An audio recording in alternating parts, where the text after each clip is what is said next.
16,000 करोड़ का जो ब्याज था उसके सामने आप 35% इक्विटी सरकार को दे रही है। सरकार एक बहुत बड़ी हिस्सेदार वाली एंटिटी बन जाएगी वोडाफोन आइडिया में।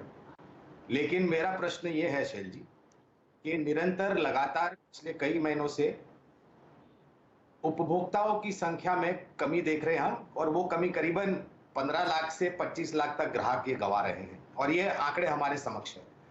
दूसरी तरफ हम ये 16,000 करोड़ के ब्याज को छोड़ भी देते हैं शैल जी, तो इसको छोड़ के कंपनी के बैलेंस शीट के ऊपर जितनी डेट है वो आप कैसे सर्विस करेंगे? आपको कोई सरचार्ज नहीं देना है, आपको कोई स्पेक्ट्रम चार्ज नहीं देना है, आपको और दूसरी कोई भरपाई नहीं करनी है, लेकिन ये क्षेत्र ऐसा है शैल जी कि निरंतर आपको कैपिटल इन्वेस्टमेंट करना चाहिए अपने 4G सुविधाओं को दुरुस्त रखने के लिए।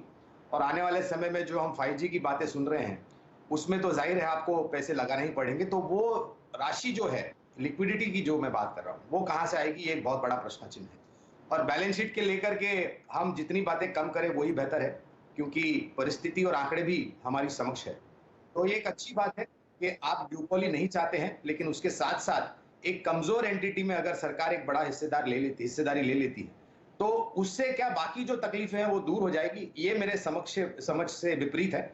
और मैं समझता हूं कि आगे जाकर के देखना पड़ेगा किस प्रकार की परिस्थिति होती है। वोडाफोन आइडिया के ऊपर निजी तौर पर मैं कोई राय नहीं दूंगा खरीदारी करने की, बेचने की या बने रहने की, क्योंकि फंडामेंटल कवरेज नहीं है। लेकिन थोड़ी बहुत राहत मिली है, अब देखना होगा कि कुंडली कैसे परिवर्तन होती है। ये आपके सामने वोडाफोन आइडिया की खबर असीम जी की तरफ से आती हुई दिख रही है।